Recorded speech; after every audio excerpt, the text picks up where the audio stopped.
अगर इतिहास में साहस, स्वाभिमान और रणनीति का कोई जीवंत रूप होता तो वो रूप होता छत्रपति शिवाजी महाराज का।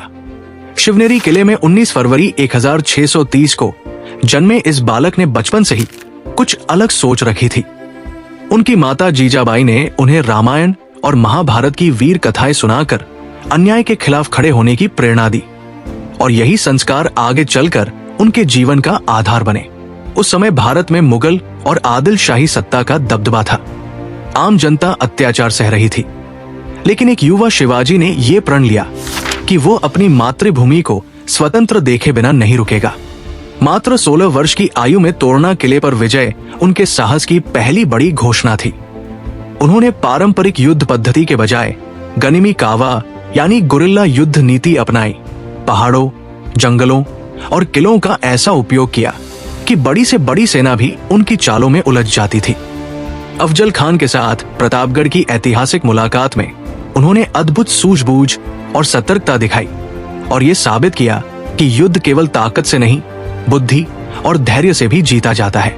उन्होंने मुगल सम्राट औरंगजेब को खुली चुनौती दी।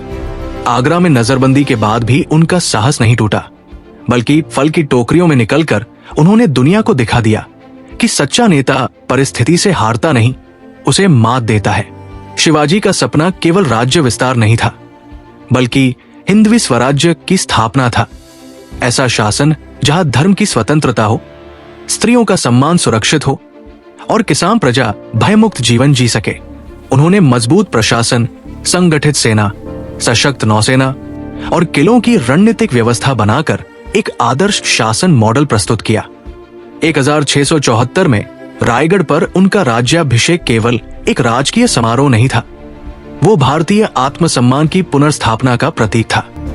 1680 में उनके देहांत के बाद भी उनका विचार जीवित रहा, क्योंकि शिवाजी केवल एक व्यक्ति नहीं थे, वे एक विचार थे, स्वाभिमान का, साहस का और न्यायपूर्ण शासन का। आज भी जब कोई अन्याय के सामने झुकने से इनकार करता है, जब कोई अपनी मिट्टी के सम्मान के लिए खड़ा होता है, तब इतिहास की गूंज में शिवाजी महाराज का नाम फिर से जीवित हो उठता है।